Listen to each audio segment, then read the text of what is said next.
Hello everyone, मैं सुमित। आप सभी का मेरे यूट्यूब चैनल सेकी जीके पर स्वागत है। भारत में यूरोपीय कंपनियों के आगमन के अंतर्गत अब तक हम लोग पुर्तगाली, डच एवं अंग्रेज के बारे में पढ़ चुके हैं। भारत में अंग्रेज के बाद व्यापार करने के लिए डेनिश कंपनियां आई थी, अर्थात डेनमार्क की कंपनियां आई थी। फिर उसके बाद फ्रांसीसी आए और सबसे अंत में स्वीडिश आए थे व्यापार करने के लिए, यानी स्वीडन की कंपनी। तो इस तरह से आज हम लोगों का यह टॉपिक समाप्त हो जाएगा। तो चलिए शुरू करते हैं और सबसे पहले बात करते हैं हम लोग Danish east India company. Danish किसे कहा जाता है? तो डेनमार्क के लोगों को डेनिश कहा गया है। तो डेनिश ईस्ट इंडिया कंपनी की स्थापना कब हुई थी? 1616 ईस्वी में हुई थी। इन लोगों ने भारत में अपनी प्रथम फैक्ट्री को कब और कहाँ स्थापित किया था? तो 1620 ईस्वी में तमिलनाडु के ट्रांकेवर में इन्होंने अपनी प्रथम फैक्ट्री को स्थापित किया था। इसके बाद फिर इन लोगों की जो दूसरी फैक्ट्री स्थापित हुई वह 1755 ईस्वी में बंगाल के श्रीरामपुर में इनकी दूसरी फैक्ट्री स्थापित हुई थी। लेकिन क्या हुआ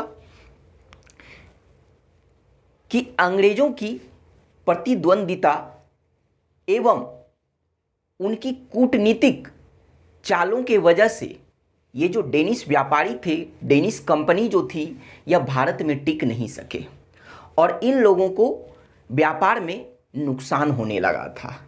तो इसी वजह से 1854 ईस्वी में ये लोग अपनी भारतीय फैक्ट्रियों को, कहने का मतलब यह हुआ कि 1854 ईस्वी में ये लोग भारत में जो इन लोगों की जो फैक्ट्री थी उस फैक्ट्रियों को जो है कम दामों में अंग्रेज़ों को बेचकर ये लोग वापस चले गए थे। तो कब चले गए थे वापस अपने देश? 1854 ईस्वी में। किसे इन लोगों ने अपने फैक्ट्रियों को बेचा था कम दामों में? तो अंग्रेजों को बेचा था। तो इस तरह से 1854 ईस्वी में ये वापस चले गए। डेनिश के बाद फिर भारत में व्यापार करने के लिए कौन आए? तो फ्रांसीसी आए, यानी फ्रांस की कंपनी आई। तो फ्रांसीसी लोग भारत एवं पूर्वी देशों के साथ व्यापार करने के लिए इन लोगों ने 1664 ईस्वी में कंपनी द इंडस ओरिएंटल नामक एक कंपनी का गठन किया, उसकी स्थापना की, जिसे फ्रांसीसी ईस्ट इंडिया कंपनी कहा जाता है। तो फ्रांसीसी ईस्ट इंडिया कंपनी, जिसे कंपनी द इंडस ओरिएंटल भी कहा जाता है, इसकी स्थापना कब हुई थी? तो 1664 ईस्वी में हुई थी। इसकी स्थापना करने में जो है सबसे महत्वपूर्ण भूमिका किसने निभाया था और किसके शासनकाल में इसकी स्थापना हुई थी? तो आइए इसे हम लोग जानते हैं। तो बात करते हैं कि जब 1664 ईस्वी में फ्रांसीसी ईस्ट इंडिया कंपनी की स्थापना हुई थी तब उस समय फ्रांस में किसका शासन था? तो लुई 14वां का शासन था, यानी फ्रांसीसी सम्राट, फ्रांसीसी शासक उस समय कौन थे? तो लुई 14वां थे। तो लुई 14वां के ही एक मंत्री थे जिनका नाम था कोलबर्ट। तो ये कोलबर्ट कौन थे? तो वहाँ के फ्रांसीसी सम्राट लुई 14वां के ये मंत्री थे जिनका नाम था कोलबर्ट। तो कोलबर्ट के प्रस्ताव से ही, यानी कोलबर्ट ने ही इस कंपनी की स्थापना में सबसे महत्वपूर्ण भूमिका निभाया था। इस वजह से इस कंपनी का, यानी फ्रांसीसी ईस्ट इंडिया कंपनी का संस्थापक किसे माना गया है? तो कोलबर्ट को माना गया है। लेकिन अब एक दूसरा प्रश्न यह बनता है कि फ्रांसीसी ईस्ट इंडिया कंपनी की स्थापना 1664 ईस्वी में किसके शासन काल में हुई थी? तो क्या होगा? ऑप्शन में आपको क्या किया जाएगा कि फ्रांस के जो है 4 सम्राट का नाम दिया जाएगा और उसमें क्या किया जाएगा कि जैसे नाम लुई ही रख दिया जाएगा, लेकिन उसके साथ लुई 12वां, लुई 13वां, लुई 14वां, लुई 15वां, इस तरह से नाम को रख दिया जाएगा। तो यह बात आपको ध्यान रहे कि लुई 14वां के शासनकाल में फ्रांसीसी ईस्ट इंडिया कंपनी की 1664 ईस्वी में स्थापना हुई थी। चलिए, तो यहाँ से 2 प्रश्न हम लोग देख लिए। अब बात करते हैं कि यह फ्रांसीसी ईस्ट इंडिया कंपनी ऐसी पहली यूरोपीय कंपनी थी जिस पर प्रत्यक्ष रूप से, डायरेक्ट रूप से फ्रांसीसी सरकार का उस पर नियंत्रण था। इससे पहले ऐसी कोई भी, जो हम लोग अब तक पढ़ चुके हैं पुर्तगाली से लेकर डेनिश तक, तो ऐसी कोई भी यूरोपीय कंपनियां नहीं थी जिस पर प्रत्यक्ष रूप से वहां के सरकार का नियंत्रण था। लेकिन यह पहली कंपनी थी जिस पर प्रत्यक्ष रूप से फ्रांसीसी सरकार का अधिकार एवं उस पर नियंत्रण था। तो अब बात करते हैं कि जब 1664 ईस्वी में इस कंपनी का गठन हुआ, स्थापना हुई, तब 1667 ईस्वी में फ्रांसिस कैरोन या फिर फ्रैंको कैरो जो फ्रांसीसी अधिकारी थे, तो इनके अध्यक्षता में जो है फ्रांसीसियों का एक दल भारत आया था। कब आया था? 1667 ईस्वी में। और इस दल के साथ जो है ईरान के एक निवासी जिनका नाम था मरकाड़ा, तो ये भी जो है इस दल के साथ भारत आए थे।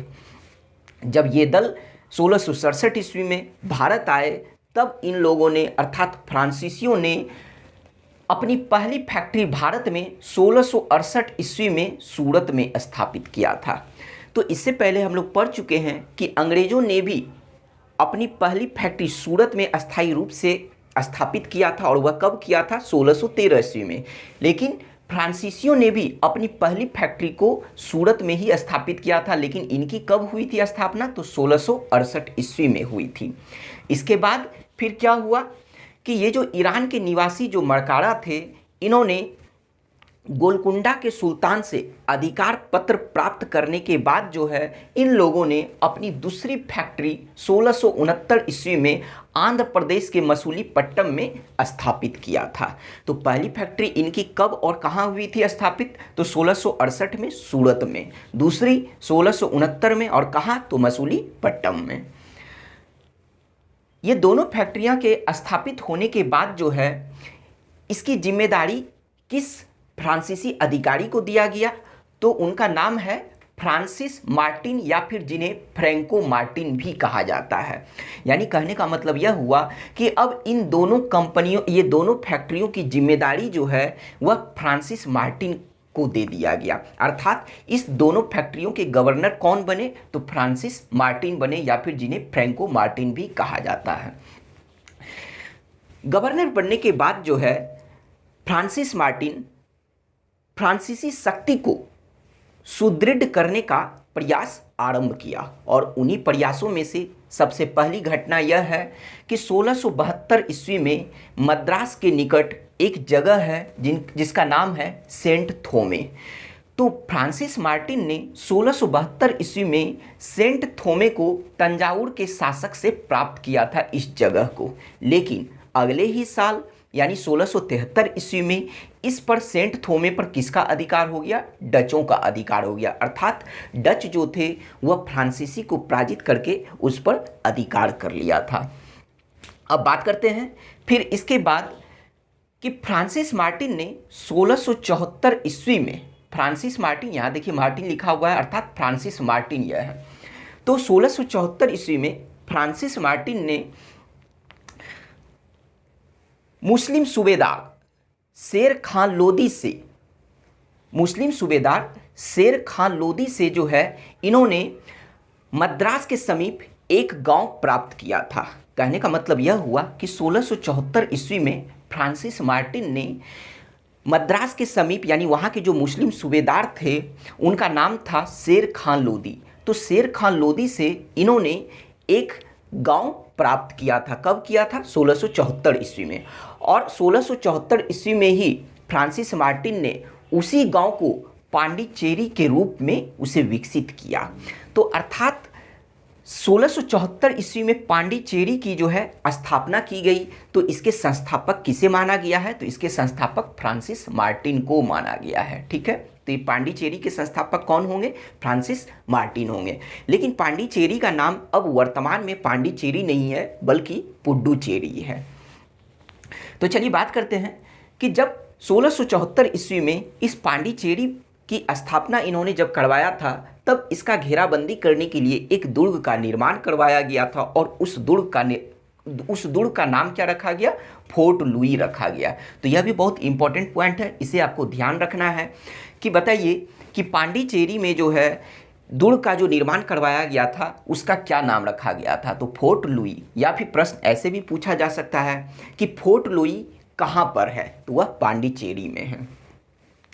इसके बाद फिर क्या हुआ कि जब पांडिचेरी की इन्होंने स्थापना की 1674 ईस्वी में, तब भारत के पूर्वी क्षेत्रों में, यानी पूर्वी क्षेत्रों में जो क्या हुआ कि 1701 ईस्वी में पांडिचेरी को फ्रांसीसी बस्तियों का केंद्र बनाया गया। अर्थात फ्रांसीसी बस्तियों का जो है अब पांडिचेरी को मुख्यालय बना दिया गया। या फिर हम यह कह सकते हैं कि फ्रांसीसी शक्तियों का, फ्रांसीसी उपनिवेश का, या फिर फ्रांसीसी फैक्ट्रियों का जो है पूर्वी क्षेत्र में, भारत के पूर्वी क्षेत्र में जो है मुख्यालय बना दिया गया। किसे बनाया गया? तो पांडिचेरी को बनाया गया। कब? तो 1701 ईस्वी में। इसका मतलब अब यह हुआ कि यहाँ से भारत में फ्रांसीसियों का जो मुख्यालय वह कौन होगा? तो वह पांडिचेरी होगा। तो इस तरह से क्या हुआ कि फ्रांसीसी बस्तियों का वास्तविक संस्थापक किसे माना गया है? तो फ्रांसिस मार्टिन को माना गया है। क्यों? क्योंकि फ्रांसीसी बस्तियों का जो है मूल रूप से जो है उसकी स्थापना किसने करवाया था? तो इसी ने करवाया था। और इसका केंद्र जो है पांडिचेरी को किसने बनाया था? वह इसी ने बनाया था। कब? 1701 ईस्वी में। और फिर इससे पहले पांडिचेरी की स्थापना किसने की थी? तो वह इसी ने किया था। तो इन्हीं सब कारणों के वजह से फ्रांसिस मार्टिन, या जिन्हें फ्रैंको मार्टिन भी कहा जाता है, इन्हें फ्रांसीसी बस्तियों, फ्रांसीसी शक्तियों का, फ्रांसीसी उपनिवेश का, फ्रांसीसी फैक्ट्रियों का इन्हें वास्तविक संस्थापक माना गया है, फ्रांसिस मार्टिन को। इसका मतलब अब यह हुआ कि पांडिचेरी के गवर्नर, पहले गवर्नर कौन बने? तो वह फ्रांसिस मार्टिन बने। क्योंकि वास्तविक संस्थापक का मतलब यह हुआ कि अब यहाँ से फ्रांसीसियों का मुख्यालय पांडिचेरी हुआ, और पांडिचेरी के पहले गवर्नर कौन नियुक्त हुए? तो फ्रांसिस मार्टिन हुए। चलिए अब बात करते हैं आगे कि पांडिचेरी के गवर्नर बनने के बाद जो है इन्होंने 1690 से 92 के दौरान, 1690 से 1692 के दौरान जो है फ्रांसिस मार्टिन ने बंगाल के मुगल सूबेदार शाइस्ता खां, तो शाइस्ता खां कौन थे? तो वह औरंगजेब के, मुगल बादशाह औरंगजेब के मामा थे। तो 1690 से 1692 के दौरान जो है फ्रांसिस मार्टिन ने बंगाल के मुगल सूबेदार शाइस्ता खां से बंगाल में ही एक भूमि प्राप्त की थी, जहां पर इन्होंने चंद्रनगर नामक अपना प्रसिद्ध केंद्र स्थापित किया था। किसने किया था? तो फ्रांसिस मार्टिन ने किया था। कहाँ पर? तो यह चंद्रनगर नामक प्रसिद्ध फ्रांसीसियों का जो यह प्रसिद्ध केंद्र बना, उसकी स्थापना किसने किया था? Francis Martin. कहाँ पर? तो बंगाल में। और इसके लिए जो भूमि इन्होंने किससे प्राप्त की थी? तो वह बंगाल के मुगल सूबेदार शाइस्ता खां से प्राप्त की थी। तो अब बात करते हैं हम लोग आगे कि क्या हुआ कि इसी दौरान, यानी इस समय जब इधर यह घटनाक्रम चल रहा था, तो उसी समय क्या हुआ कि यूरोप में डचों एवं फ्रांसीसी के बीच जो है संघर्ष चल रहा था। कहाँ पर? यूरोप में। तो यूरोप में किनके बीच? डचों एवं फ्रांसीसियों के बीच जो है संघर्ष चल रहा था, और उस संघर्ष का प्रभाव भारत में भी पड़ा। और जब उस संघर्ष का प्रभाव भारत में पड़ा, तब परिणाम स्वरूप क्या हुआ कि डचों एवं फ्रांसीसी भारत में उलझ गए, और उलझने के बाद 1693 ईस्वी में पांडिचेरी पर डचों का अधिकार हो गया। यानी जिस पांडिचेरी की स्थापना फ्रांसीसियों ने करवाकर उसे अपना मुख्यालय बनाया था, लेकिन 1693 ईस्वी में इस पर डचों का अधिकार हो गया। और जब डचों ने इस पर अधिकार किया तो लगभग इस पर 5 वर्षों तक जो है डचों का ही अधिकार रहा। और फिर क्या हुआ कि 1697 ईस्वी, यानी 1693 से 1697 तक पांडिचेरी पर डचों का अधिकार रहा, जो लगभग 5 वर्षों तक था। 1697 ईस्वी में डचों एवं फ्रांसीसियों के बीच एक संधि हुई, जिसका नाम था रिजविक संधि। कौन सी संधि? रिजविक संधि। तो इस संधि के द्वारा ही जो है, यानी इस संधि के बाद जो है पांडिचेरी पर फिर से फ्रांसीसियों का अधिकार हो गया। अर्थात डचों ने इस संधि के बाद जो है फ्रांसीसियों को पांडिचेरी वापस कर दिया, और इस पर फिर से फ्रांसीसियों का अधिकार हो गया। और पांडिचेरी के फिर से गवर्नर कौन नियुक्त हुए? तो फ्रांसिस मार्टिन हुए थे। अब बात करते हैं कि 1706 ईस्वी में जो है फ्रांसिस मार्टिन की मृत्यु हो जाती है। इनके मृत्यु के बाद 1706 से 1720 ईस्वी के दौरान भारत में लगभग 5 फ्रांसीसी गवर्नर नियुक्त हुए। कितने गवर्नर नियुक्त हुए फ्रांसीसी के, यानी फ्रांस के कितने गवर्नर नियुक्त हुए? तो 5 गवर्नर नियुक्त हुए इस काल में। लेकिन क्या हुआ कि इस काल के दौरान जो है फ्रांसीसी गतिविधियां निष्क्रिय रही, और परिणाम स्वरूप क्या हुआ कि इसी काल के दौरान जो है इन लोगों ने अपने आंतरिक राजनीति के कारण, अर्थात फ्रांस की आंतरिक राजनीति के कारण जो है इन लोगों ने इस काल के दौरान इनकी जो 2 फैक्ट्रियां थी उसे बंद करना पड़ा, अर्थात सूरत एवं मसूलीपट्टनम जो इनकी फैक्ट्री थी वहां पर, तो इन दोनों फैक्ट्रियों को जो है इस काल के दौरान इन्हें बंद करना पड़ा था। किस वजह से? तो फ्रांस की आंतरिक राजनीति के कारण के वजह से। अब फिर बात करते हैं कि 1720 से 1741 के दौरान जो है मतलब 2 फ्रांसीसी गवर्नर नियुक्त हुए जिनका नाम था लीनो एवं ड्यूमा। तो इस काल में, यानी इस फ्रांसीसी गवर्नर के शासनकाल में फिर से फ्रांसीसियों का विकास हुआ, यानी फ्रांसीसी शक्ति का विकास हुआ, फ्रांसीसी कंपनी का फिर से विकास हुआ। और इसी दौरान जो है यानी 1720 से 1741 के दौरान इन लोगों ने, फ्रांसीसियों ने 1721 में मॉरिशस, 1724 ईस्वी में मालाबार तट पर स्थित माहे एवं 1739 ईस्वी में पुडुचेरी के समीप कराईकल पर जो है इन लोगों का अधिकार हो गया। कहने का मतलब यह हुआ कि इस काल में जो 2 फ्रांसीसी गवर्नर नियुक्त हुए तो इस दौरान फिर से फ्रांसीसियों का जो है शक्ति, मतलब फ्रांसीसियों की शक्ति का विकास हुआ, और उसी क्रम में जो है उसी दौरान इन लोगों ने इन क्षेत्रों पर जो है अपना अधिकार कर लिया था। इसके बाद फिर 1741 यानी 1741 में नए गवर्नर, नए फ्रांसीसी गवर्नर भारत में नियुक्त हुए। पांडिचेरी के नए गवर्नर नियुक्त हुए और उनका नाम था डुप्ले। तो डुप्ले जो भारत में जो है, जो पांडिचेरी के जो है गवर्नर कब से कब तक बने रहे? तो 1741 से 1754 ईस्वी तक बने रहे। अब बात करते हैं डुप्ले के बारे में कि जब डुप्ले भारत में यह फ्रांसीसी गवर्नर बनकर आए तो डुप्ले जो थे वह साम्राज्यवादी प्रवृत्ति के व्यक्ति थे। कैसे प्रवृत्ति के व्यक्ति थे? साम्राज्यवादी प्रवृत्ति के व्यक्ति थे। तो आइए इनके बारे में बात करते हैं कि ये पहले यूरोपीय व्यक्ति थे जिन्होंने यूरोपियों की हितों के लिए भारत के राजनीति में हस्तक्षेप किया एवं भारत में यूरोपीय साम्राज्य की नींव डाली।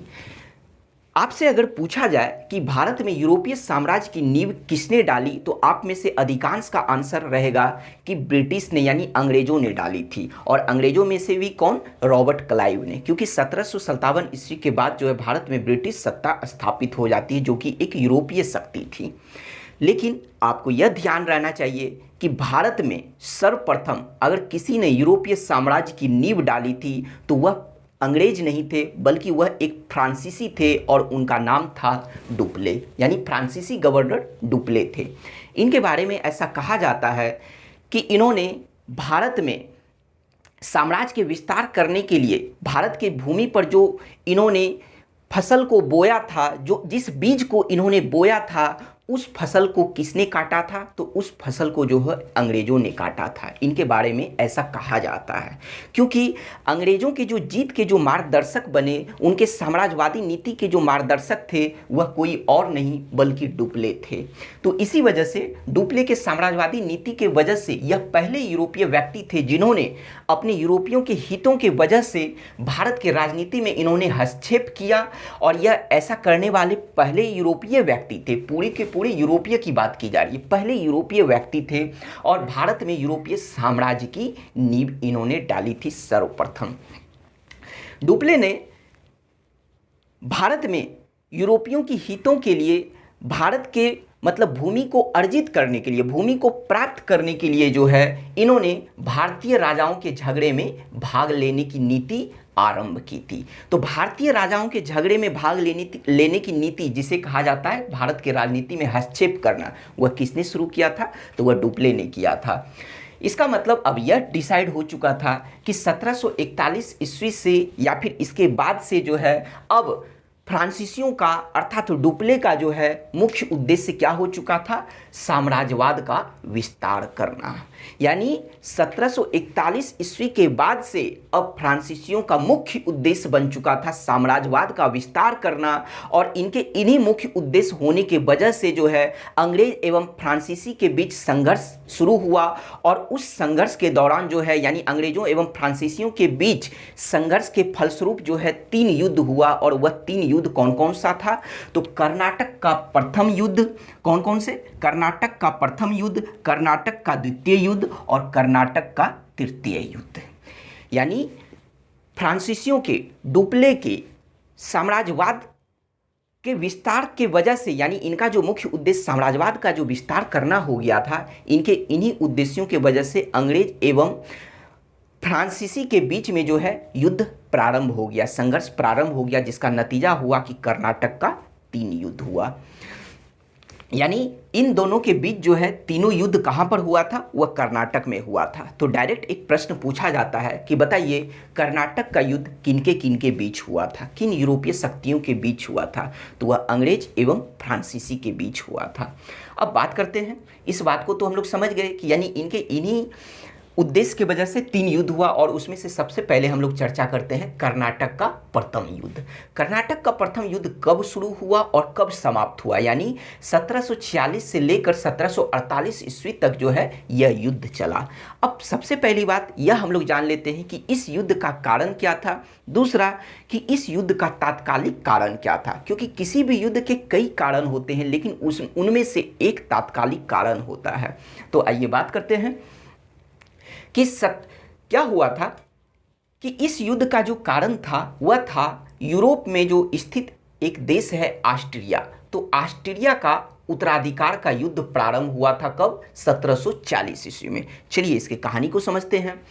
तो बात करते हैं कि इस युद्ध का जो पहला जो कारण यह है कि वह 1740 ईस्वी में ऑस्ट्रिया का उत्तराधिकार युद्ध प्रारंभ होना।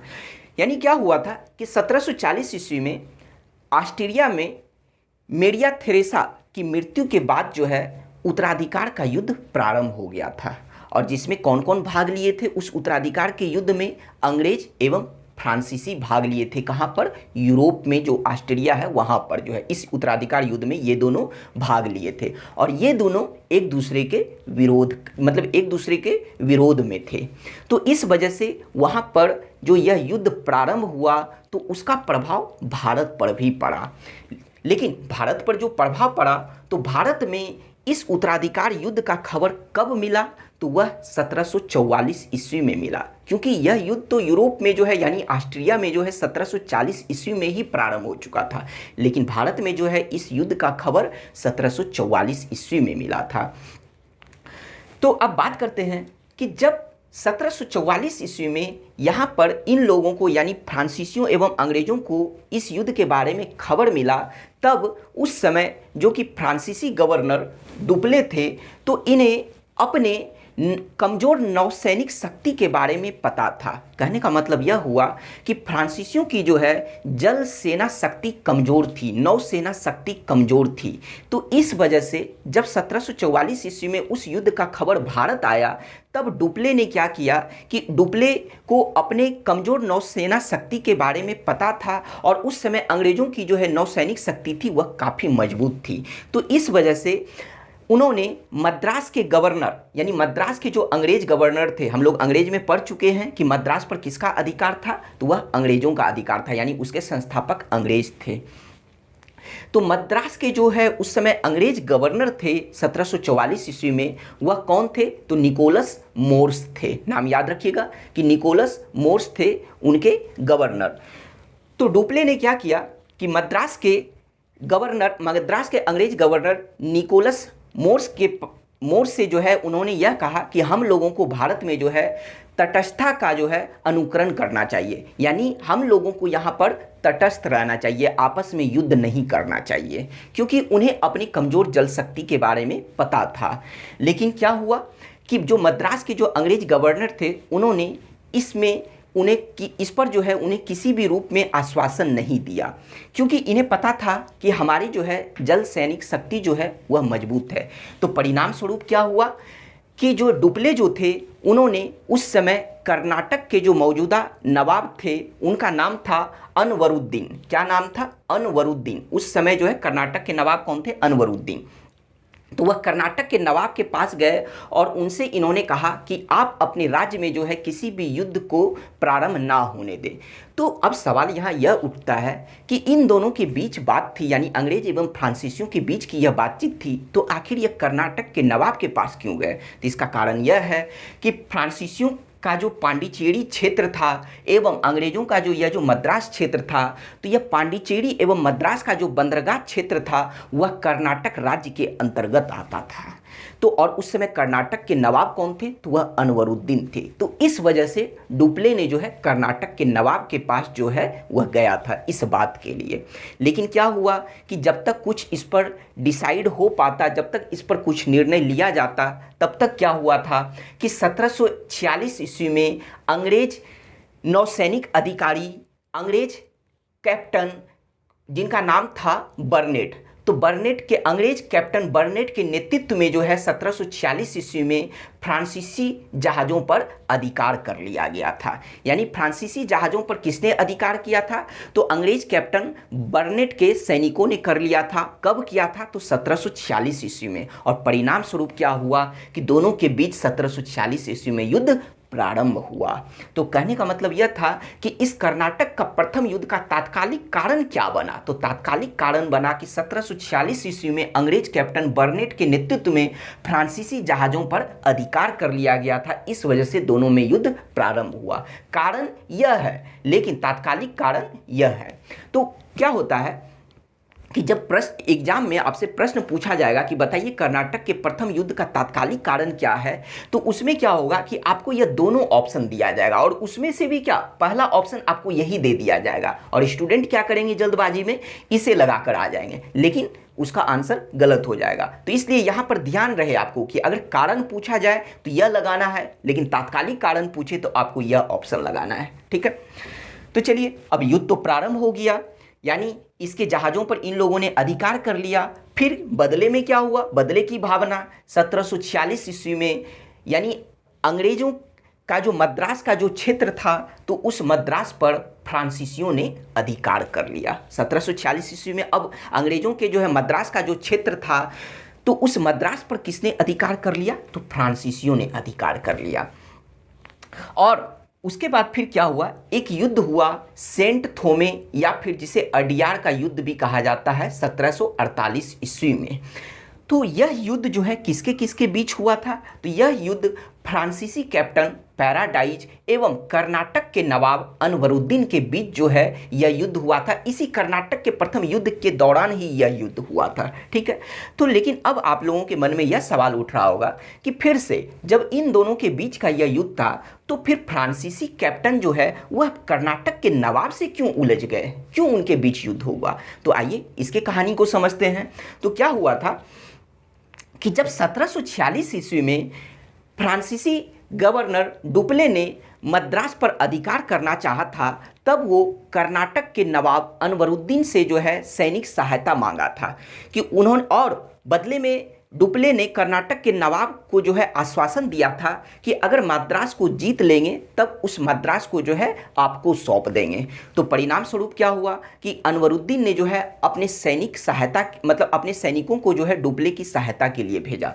और जब 1746 ईस्वी में मद्रास पर फ्रांसीसियों का अधिकार हो गया, तब डुप्ले ने क्या किया, मद्रास को जो है कर्नाटक के नवाब को देने से इनकार कर दिया। और जब इनकार कर दिया, तब परिणाम स्वरूप दोनों के बीच, यानी फ्रांसीसियों एवं कर्नाटक के नवाब के बीच एक युद्ध हुआ और उस युद्ध का नाम था सेंट थोमे, या फिर जिसे अडियार का युद्ध भी कहा जाता है। यह जो सेंट थोमे कहाँ पड़ता है? तो यह मद्रास के निकट पड़ता है और यह अडियार भी है मद्रास के निकट ही। तो कहने का मतलब यह हुआ कि यह जो सेंट थोमे जगह जो कि मद्रास के निकट पड़ता है, तो यह अडियार नदी के तट पर यह जगह स्थित है। किस नदी के तट पर? तो अडियार नदी के तट पर यह जगह स्थित है सेंट थोमे। इसी वजह से इस युद्ध को सेंट थोमे का युद्ध या फिर अडियार का युद्ध भी कहा जाता है। और कब हुआ था यह युद्ध? 1748 ईस्वी में। तो यह युद्ध फ्रांसीसियों एवं कर्नाटक के नवाब के बीच हुआ था। तो फ्रांसीसी की तरफ से कौन कैप्टन थे, यानी इस युद्ध का नेतृत्व फ्रांसीसी की तरफ से किसने किया था, तो कैप्टन पैराडाइज ने किया था, डुप्ले ने नहीं किया था, कैप्टन पैराडाइज ने किया था। और इधर से कर्नाटक के नवाब अनवरुद्दीन के सैनिक इसमें भाग लिए थे। इस युद्ध में क्या हुआ था कि फ्रांसीसियों की यानी पैराडाइज के जो है एक छोटे से सैनिकों ने, मतलब कम सैनिकों ने जो है मिलकर अनवरुद्दीन के जो है विशाल लगभग 10,000 सैनिकों को जो है पराजित कर दिया था। यानी इसमें जो है कर्नाटक के नवाब जो है वह पराजित हुए थे, इनके सैनिक पराजित हुए थे। और इस युद्ध में फ्रांसीसियों की विजय के साथ ही डुप्ले की प्रसिद्धि बढ़ चुकी थी। डुप्ले की प्रसिद्धि इसलिए क्योंकि उस समय फ्रांसीसी गवर्नर डुप्ले थे। तो क्या हुआ कि यह जो है, मतलब यहाँ पर यह हम लोग जान लिए कि इस युद्ध में जो है किसकी विजय हुई, फ्रांसीसियों की विजय हुई और कर्नाटक के नवाब की हार हुई। और इसी युद्ध में जीतने की वजह से फ्रांसीसी गवर्नर डुप्ले की प्रसिद्धि, मतलब काफ़ी इनकी प्रसिद्धि बढ़ चुकी थी। तो चलिए अब बात करते हैं कि कर्नाटक का प्रथम युद्ध अब तक चल ही रहा था कि क्या हुआ कि 1748 ईस्वी में वहाँ पर यानी यूरोप में जो है फ्रांसीसी एवं अंग्रेज के बीच एक संधि हुई जिसका नाम था एक्स-ला-चैपल या फिर जिसे एक्स-ला-शापेल भी कहा जाता है। यह दोनों नाम कहीं कहीं लिख दिया जाता है, ठीक है। प्रश्न में कहीं आपको एक एक्स-ला-चैपल लिख दिया जाएगा या फिर कभी एक्स-ला-शापेल भी लिख दिया जाता है, तो दोनों ध्यान रखना है। तो 1748 ईस्वी में यूरोप में अंग्रेज एवं फ्रांसीसियों के बीच एक संधि हुई जिसका नाम था एक्स-ला-चैपल या एक्स-ला-शापेल की संधि। और इस संधि के द्वारा जो है यूरोप में वहाँ पर जो है युद्ध समाप्त हुआ और उसी का परिणाम यह हुआ कि इन लोगों को भारत में भी जो है यह युद्ध समाप्त करना पड़ा। जब यह युद्ध समाप्त हुआ तब 1748 ईस्वी में इसी संधि के द्वारा जो है फ्रांसीसियों ने अंग्रेज को यह मद्रास वापस कर दिया, क्योंकि 1746 में मद्रास पर फ्रांसीसियों का अधिकार हो गया था, लेकिन 1748 में इस संधि के द्वारा जो है फ्रांसीसियों ने अंग्रेज को मद्रास वापस कर दिया था। तो यह जितना पॉइंट है सभी इंपॉर्टेंट है, क्योंकि सभी से प्रश्न पूछा जाता है। आपसे पूछ लिया जाएगा कि बताइए फ्रांसीसियों ने अंग्रेजों को जो मद्रास वापस किया था किस संधि के द्वारा किया था, कब किया था, तो इस तरह का प्रश्न पूछ लिया जाता है, ठीक है।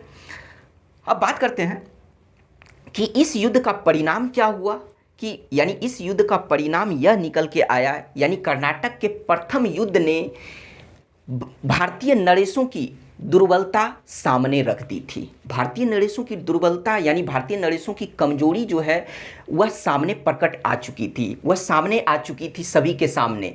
कौन सा युद्ध के बाद जो है, कर्नाटक का प्रथम युद्ध के बाद। ऐसा क्यों, ऐसा इसलिए यह जो सेंट थोमे या अडियार का जो युद्ध हुआ था फ्रांसीसियों एवं कर्नाटक के नवाब के बीच जो है, तो यहाँ पर आपको बताया गया था कि यहाँ पर जो है कर्नाटक के नवाब की तरफ से लगभग 10,000 विशाल सैनिक थे, जबकि फ्रांसीसियों की तरफ से बहुत ही कम सैनिक थे, लेकिन फिर भी इन लोगों ने उस पर जीत हासिल कर लिया था। ऐसा क्यों, ऐसा इसलिए क्योंकि यूरोपियों की जो सैनिक थी वह प्रशिक्षित एवं अनुशासित सैनिक थी, जबकि अगर इधर भारतीय नरेशों के सैनिकों की बात करें तो ये लोग अनुशासनहीन सैनिक थे।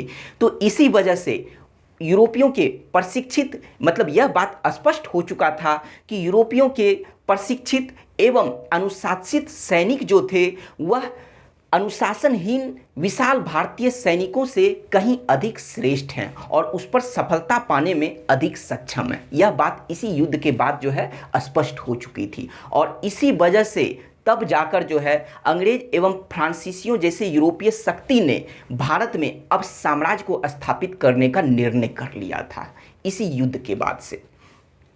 तो चलिए बात करते हैं, इस युद्ध की समाप्ति हो चुकी थी एक्स-ला-चैपल या शापेल की संधि के द्वारा, लेकिन अब फिर से कर्नाटक का दूसरा युद्ध प्रारंभ होता है। वह कब से कब तक चला, 1749 से 1755 ईस्वी तक चला। इस युद्ध के क्या क्या कारण थे, जिस तरह से यह हम लोग कारण देखें तो इस युद्ध के क्या कारण थे, तो इस युद्ध के 4 कारण थे। और कर्नाटक का दूसरा युद्ध जो है यानी इसकी पृष्ठभूमि, इस युद्ध की जो पृष्ठभूमि तैयार हुई थी वह भारतीय क्षेत्र में तैयार हुई थी। भारतीय राजनीति के फलस्वरूप जो है इस युद्ध की पृष्ठभूमि तैयार हुई थी और इस युद्ध के 4 कारण थे। कौन कौन, तो अंग्रेज एवं फ्रांसीसियों के बीच जो है दोनों की पिछली शत्रुता। दोनों की पिछली शत्रुता कहने का मतलब यह हुआ कि यही जो कि एक वास्तविक कारण भी था। कि यह युद्ध जो था वह 1748 ईस्वी में इस संधि के द्वारा समाप्त हो गया था, लेकिन यह युद्ध दोनों के बीच उस समय समाप्त हुआ था, और जबकि ये दोनों एक दूसरे की शक्ति को जो है भारत में नष्ट कर देना चाहते थे और अपना साम्राज्य स्थापित करना चाहते थे। तो इस वजह से क्या हुआ कि जब यह द्वितीय युद्ध शुरू हुआ तो इसका जो वास्तविक कारण था वह यह था कि दोनों की पिछली शत्रुता वह अभी भी बनी हुई थी।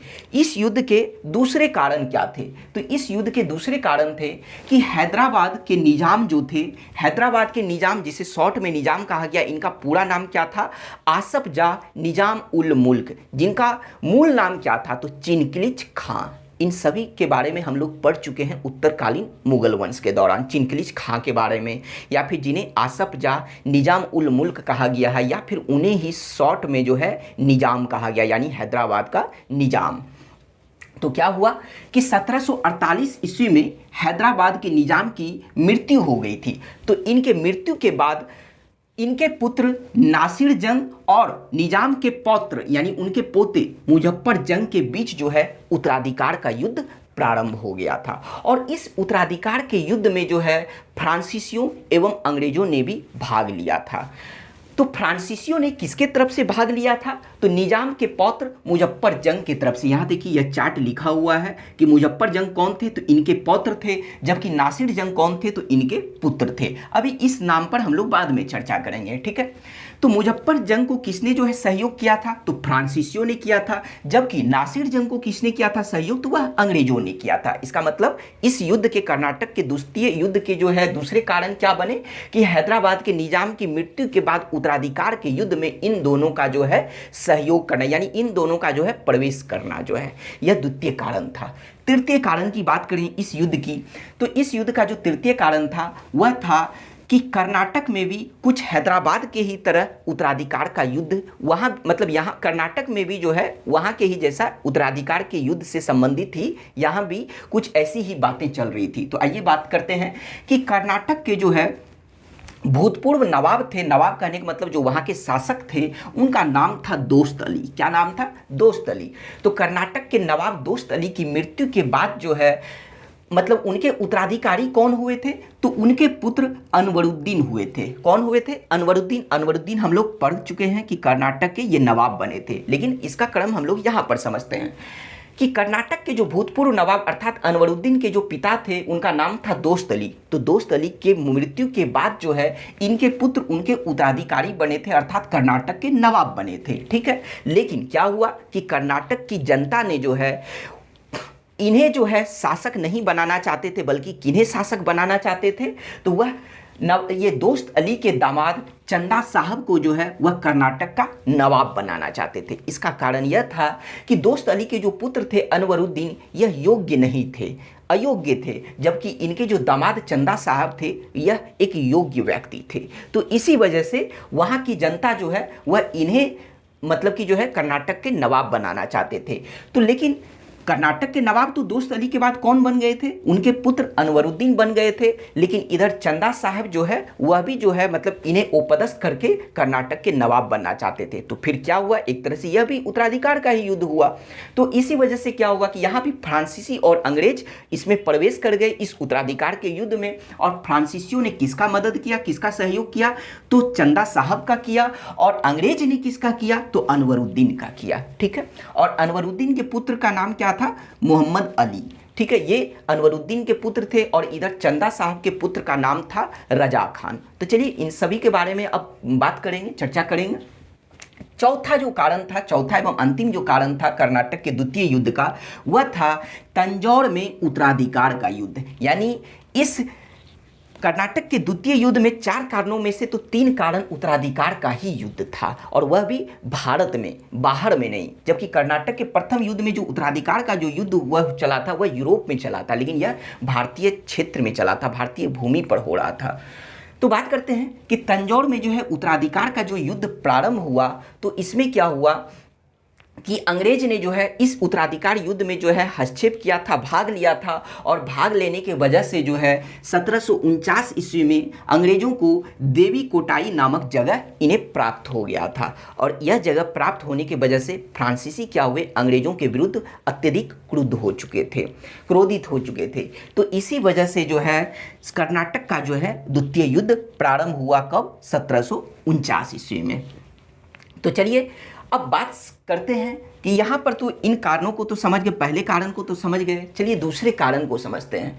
तो दूसरा जो कारण था, यहाँ पर इसकी कहानी को समझ लेते हैं कि दूसरा जो कहानी जो है वह यह था कि डुप्ले ने जो है, यानी फ्रांसीसी गवर्नर उस समय कौन थे? डुप्ले।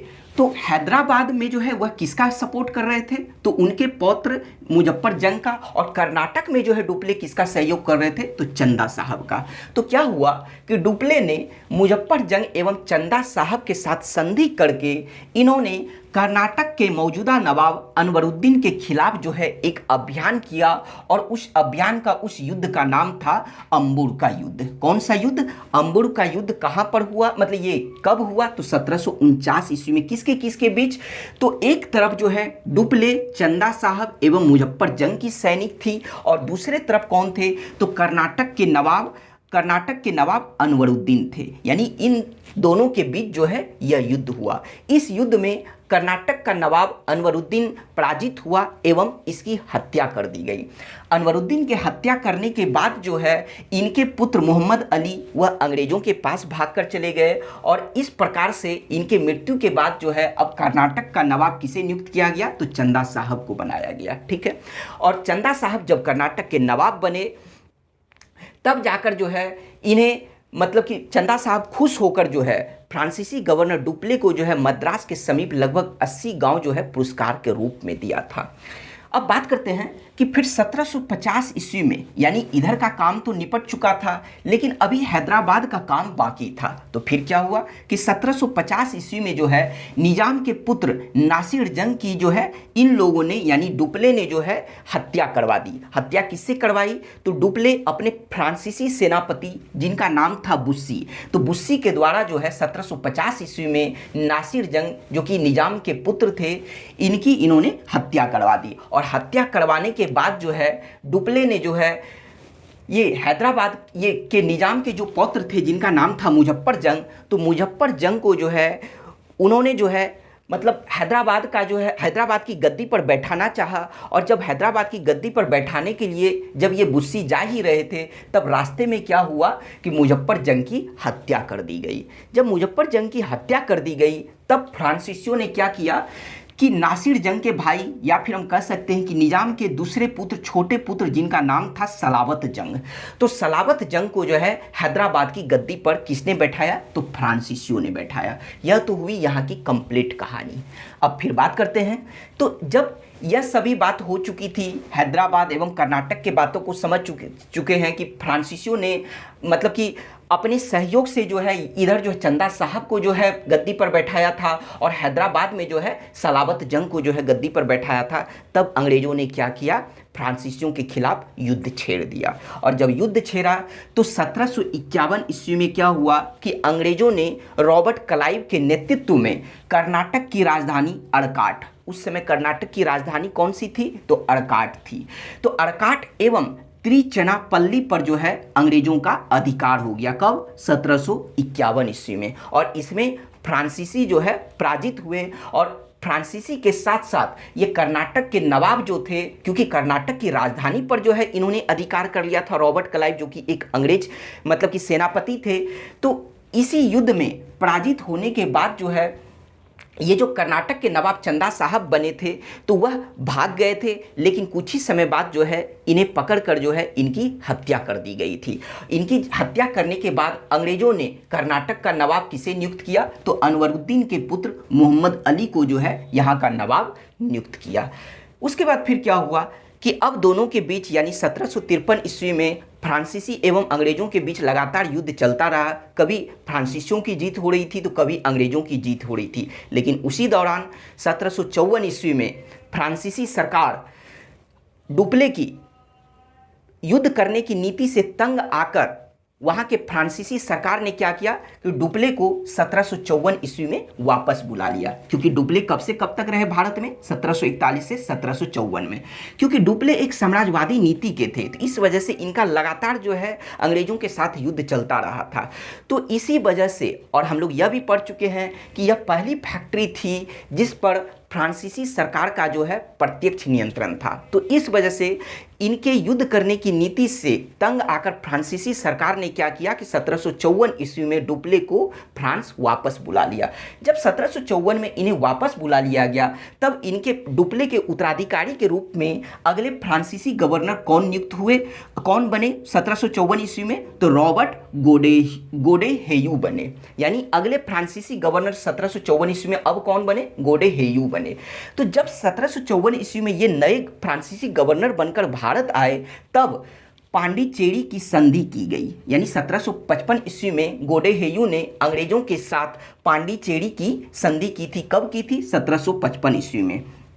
और इस संधि के द्वारा, यानी इस संधि का परिणाम यह निकला कि अब दोनों के बीच यह समझौता हुआ था, अंग्रेज एवं फ्रांसीसियों के बीच यह समझौता हुआ था कि अब कोई भी जो है भारत के राजनीति में हस्तक्षेप नहीं करेगा, यानी कोई भी जो है भारतीय राजाओं के झगड़े में भाग नहीं लेगा। यानी इस संधि का जो है यह परिणाम निकला, और इस तरह से जो है कर्नाटक का जो यह द्वितीय युद्ध जो था वह निर्णायक युद्ध साबित हुआ। चलिए, तो आपको यह सब बात ध्यान रखना है कि कर्नाटक का युद्ध जो समाप्त हुआ था वह किस संधि के द्वारा हुआ था। तो ये एक्स-ला-चैपल या एक्स-ला-शापेल की संधि के द्वारा समाप्त हुआ था। कब, 1748 में। उसी तरह से फिर पूछा जाता है कि कर्नाटक का द्वितीय युद्ध जो समाप्त हुआ था वह किस संधि के द्वारा समाप्त हुआ था, तो वह पांडिचेरी की संधि के द्वारा समाप्त हुआ था। कब हुआ था, 1755 ईस्वी में हुआ था। अब बात करते हैं कर्नाटक का तीसरा युद्ध। कर्नाटक का तीसरा युद्ध जो प्रारंभ हुआ था फिर से अंग्रेज एवं फ्रांसीसियों के बीच में, तो यह 1756 से 1763 ईस्वी तक चला था। चलिए इस युद्ध के कारण को समझते हैं कि क्या हुआ। फिर से यूरोप में अंग्रेज एवं फ्रांसीसियों के बीच जो है इस बार 7 वर्षीय युद्ध प्रारंभ हुआ। 7 वर्षीय युद्ध कहने का मतलब 7 वर्षों वाला युद्ध। और वह कब से कब तक चला 7 वर्षीय, यहाँ आप वर्ष को जोड़िएगा भी तो यह 7 वर्ष निकल कर आएगा। 1756 से 1763 ईस्वी तक यूरोप में अंग्रेज एवं फ्रांसीसियों के बीच 7 वर्षीय युद्ध प्रारंभ हुआ। ठीक है, यही इस युद्ध का कारण भी बना।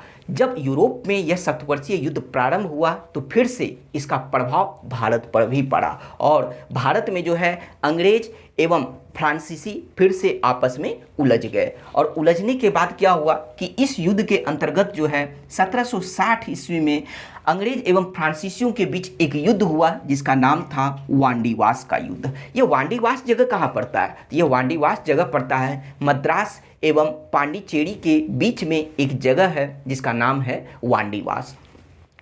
तो कर्नाटक के तीसरे युद्ध के अंतर्गत ही जो है वांडीवास का युद्ध हुआ 1760 ईस्वी में। बहुत इंपॉर्टेंट पॉइंट है, और यह युद्ध फ्रांसीसियों एवं अंग्रेजों के बीच हुआ था। तो इस युद्ध में फ्रांसीसी सेनापति कौन थे, यानी फ्रांसीसी सैनिकों के सेनापति कौन थे, किसने नेतृत्व किया था, तो फ्रांसीसी सेनापति काउंट डी लाली था। कौन थे, काउंट डी लाली थे। जबकि अंग्रेज के तरफ से सेनापति कौन थे, तो सर आयर कुट थे। यह दोनों नाम आपको याद रखना है। इस युद्ध का वर्ष, इस युद्ध में फ्रांसीसी की तरफ से सेनापति कौन शामिल हुए और अंग्रेज की तरफ से सेनापति कौन शामिल हुए, यह भी नाम आपको याद रखना है, क्योंकि आप क्वेश्चन बैंक पलट कर देखिए, इन सभी से प्रश्न पूछा गया है। ठीक है, तो वांडीवास के इस युद्ध में जो 1760 ईस्वी में हुआ, इसमें अंग्रेजों ने फ्रांसीसियों को बुरी तरह से पराजित किया, और एक तरह से कह सकते हैं कि यह फ्रांसीसियों के लिए जो है यह निर्णायक युद्ध साबित हुआ, क्योंकि इसमें जो है यानी इनको जो है अंतिम रूप से अंग्रेजों ने पराजित कर दिया था। तब जाकर क्या हुआ कि 1763 ईस्वी में जो है यूरोप में अंग्रेज एवं फ्रांसीसियों के बीच एक संधि हुई जिसका नाम था पेरिस की संधि। तो 1763 ईस्वी में पेरिस की संधि के होने के वजह से जो है यूरोप में वहाँ पर उन दोनों में युद्ध समाप्त हुआ, और जब वहाँ पर युद्ध समाप्त हुआ तब भारत में भी जो है इन लोगों को आपस में युद्ध समाप्त करना पड़ा। और इसी युद्ध का यह परिणाम निकला, यानी इस युद्ध के द्वारा क्या हुआ सबसे पहले हम लोग यह बात कर लेते हैं कि इस युद्ध से पहले वांडीवास का युद्ध जो 1760 ईस्वी में हुआ था, उसके बाद फिर क्या हुआ, चूंकि अंग्रेजों ने फ्रांसीसियों को इसमें अंतिम रूप से पराजित कर दिया था, निर्णायक रूप से पराजित कर दिया था। और उसके बाद फिर अंग्रेजों ने क्या किया कि 1761 ईस्वी में फ्रांसीसियों का जो मुख्यालय था, फ्रांसीसियों की जो राजधानी थी जिसका नाम था पांडिचेरी, तो 1761 ईस्वी में अंग्रेजों ने पांडिचेरी पर अधिकार कर लिया था। और फिर क्या हुआ कि 1763 ईस्वी में जब यूरोप में पेरिस की संधि हुई दोनों के बीच, तब वहाँ पर यह युद्ध समाप्त हुआ और उसका प्रभाव भारत पर भी पड़ा और यहाँ पर भी जो है इन लोगों को युद्ध समाप्त करना पड़ा। और इस संधि के द्वारा ही जो है जो भी फ्रांसीसियों के क्षेत्र को अंग्रेजों ने जीता था, जैसे उसमें से मुख्य थे पांडिचेरी, तो उन क्षेत्रों को जो है अंग्रेजों ने वापस कर दिया इसी संधि के बाद जो। और यह संधि कब हुई? 1763 ईस्वी में। लेकिन अंग्रेजों ने इस संधि के द्वारा 1763 ईस्वी में फ्रांसीसियों के सभी क्षेत्र को वापस कर दिया, लेकिन बदले में यह कहा गया कि फ्रांसीसी जो है अब अपने सैनिकों को भारत में नहीं रखेगा और अंग्रेज़ों का विरोध करना बंद करेगा, और उसके साथ साथ अब सिर्फ वह अपना ध्यान जो है वह व्यापार में केंद्रित करेगा, ना कि भारतीय राजनीति में जो है। ठीक है, तो यह इस संधि का परिणाम निकला। और इस तरह से जो है अंग्रेज़ों ये फ्रांसीसियों की जो है पराजय की वजह से, फ्रांसीसियों का पराजय का कारण यह हुआ कि भारत में जो है एक नई जो है राजनीति गुलामी का जो है शुरुआत हो चुकी थी। तो बात करते हैं कि यह जो कर्नाटक का जो तीसरा युद्ध जो समाप्त हुआ था वह किस संधि के द्वारा समाप्त हुआ था? तो वह पेरिस की संधि के द्वारा समाप्त हुआ था। कब? 1763 ईस्वी में। तो बात करते हैं कि अंग्रेज़ों ने पुर्तगाली डचों को पराजित करने के बाद फिर फ्रांसीसियों को पराजित किया और इस तरह से जो है वह भारत में एक छत्र राज्य स्थापित करने में सफल हो गए। यानी उन लोगों ने इन सभी को पराजित करने के बाद भारत में एक छत्र राज्य स्थापित किया। अब बात करते हैं कि ब्रिटिश की जो है ईस्ट इंडिया कंपनी, ठीक है, तो उस ईस्ट इंडिया कंपनी के बारे में जो है दो लोगों का कथन है। दो लोगों का कथन कौन कौन से वो लोग हैं? एक है लॉर्ड मैकाले और दूसरा है शाइस्ता खां। ठीक है, तो चलिए बात करते हैं कि यह लॉर्ड मैकाले जिन्होंने ईस्ट इंडिया कंपनी के बारे में, ब्रिटिश ईस्ट इंडिया कंपनी के बारे में एक कथन कहा है, तो सबसे पहले ये कौन थे? ठीक है, तो लॉर्ड मैकाले अंग्रेजी इतिहासकार एवं वहाँ मतलब अंग्रेज़ों के इतिहासकार एवं कवि थे। तो लॉर्ड मैकाले ने ईस्ट इंडिया कंपनी के बारे में एक कथन कहा है कि ईस्ट इंडिया कंपनी एक असंगति है, लेकिन यह उस व्यवस्था का हिस्सा है जहां सब कुछ असंगत है। तो यह कथन किसका है? लॉर्ड मैकाले का है। अब बात करते हैं ईस्ट इंडिया कंपनी के बारे में दूसरा कथन, वह है शाइस्ता खां ने कहा था। शाइस्ता खां कौन थे? तो शाइस्ता खां औरंगजेब के मामा थे। तो शाइस्ता खां ने ईस्ट इंडिया कंपनी के बारे में कहा है कि ईस्ट इंडिया कंपनी नीच, झगड़ालू एवं इसके जो लोग हैं वह बेईमान लोग हैं। अर्थात ईस्ट इंडिया कंपनी के जो लोग हैं वह नीच, झगड़ालू एवं बेईमान लोग हैं। इस कथन को किसने कहा है? तो शाइस्ता खां ने कहा था। तो चलिए इस कथन को भी जान लिए। अब बात करते हैं कि फ्रांसीसी को तो जो है अंतिम रूप से जो है पराजित कर दिया गया, लेकिन फ्रांसीसी उस समय जो है भारत से जो है पूर्ण तरीके से नहीं गए थे। यानी ये लोग भी जो है पुर्तगालियों की तरह ही जो है भारत में आज़ादी के बाद तक भी बने रहे। और भारत के आज़ाद होने के बाद जो है 1954 ईस्वी में जो है फ्रांसीसियों ने पांडिचेरी, कराईकल, यमन एवं माहे पर जो है फ्रांसीसियों का 1954 में जो है अब तक भी अधिकार रहा था, इन क्षेत्रों पर अधिकार रहा था। ठीक है, जिस तरह से पुर्तगालियों का जो है पराजित होने के बाद भी जो है गोवा, दमन, इन क्षेत्रों पर जो है अधिकार रहा था, गोवा, दमन एवं दीप पर अधिकार रहा था। और उन लोगों ने जो है कब जो है भारत छोड़ा था? तो 1961 में जो है सैन्य अभियान के द्वारा उन लोगों ने भारत छोड़ा था। लेकिन उसी तरह से जो है फ्रांसीसी भी जो थे अंग्रेज से अंतिम रूप से पराजित होने के बाद भी जो है यह 1954 ईस्वी में भारत मतलब 1954 ईस्वी तक भारत में बने रहे। लेकिन 1954 ईस्वी में जो है फ्रांसीसी लोग पांडिचेरी कराईकल, यमन एवं माहे पर जो इन लोगों का अधिकार था, इस क्षेत्र से 1954 ईस्वी में ये लोग स्वेच्छा से चले गए थे। लेकिन पुर्तगालियों को जो है भारतीय सैनिक शक्ति के द्वारा भगाया गया था, लेकिन ये लोग अपने स्वेच्छा से चले गए थे। तो चलिए इस कहानी को तो हम लोग समझ गए, लेकिन अब फिर बात करते हैं कि आखिर इन सभी यूरोपीय कंपनियों में से ईस्ट इंडिया कंपनी के सफल होने के क्या कारण थे? क्यों सिर्फ ईस्ट इंडिया कंपनी ही सफल हुई अंतिम रूप से? तो आइए इसके कारण को समझते हैं। तो इनके 3 महत्वपूर्ण कारण थे। कौन कौन? तो पहला, भारत में राष्ट्रीय भावना की कमी। भारत में राष्ट्रीय भावना की कमी।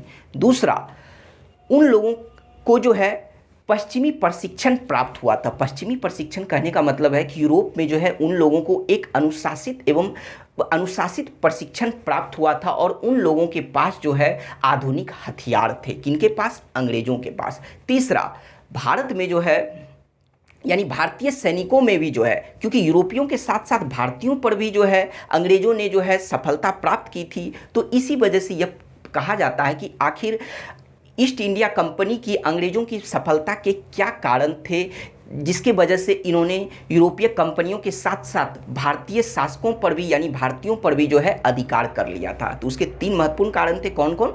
तो पहला, भारत में जो है राष्ट्रीय भावना की कमी होना। दूसरा, उनके सैनिकों को जो है यूरोपीय प्रशिक्षण मिला था एवं उनके पास जो है आधुनिक हथियार थे। तीसरा, भारतीय सैनिकों में जो है राष्ट्रीय भावना की कमी थी, जिसके वजह से क्या होता था कि उन भारतीय सैनिकों को अगर कोई भी अधिक वेतन देकर जो है अपने सेवा में शामिल कर सकता था। तो यही वो 3 महत्वपूर्ण कारण थे जिसके वजह से अंग्रेज यूरोपीय कंपनियों को पराजित करने के अन्य यूरोपीय कंपनियों को पराजित करने के साथ साथ भारतीय शासकों को भी जो है यानी भारतीय क्षेत्रों पर भी जो है इन्होंने पूर्ण तरीके से अधिकार कर लिया था। अब बात करते हैं कि फ्रांसीसी के बाद जो है फिर स्वीडिश कंपनी आई यानी स्वीडन की कंपनी आई थी 1731 ईस्वी में। लेकिन उन लोगों का जो है उतना भारत में महत्वपूर्ण योगदान नहीं रहा था और बाद में जो है उन्होंने अपने सभी चीज़ों को जो है अंग्रेज को बेचकर जो है वापस अपने देश स्वीडन चले गए थे। ठीक है, तो इस तरह से आज हम लोगों का यह टॉपिक भारत में यूरोपियों का आगमन समाप्त हो गया। तो आपको यह वीडियो कैसा लगा आप हमें कमेंट करके ज़रूर बताइए। Thank you.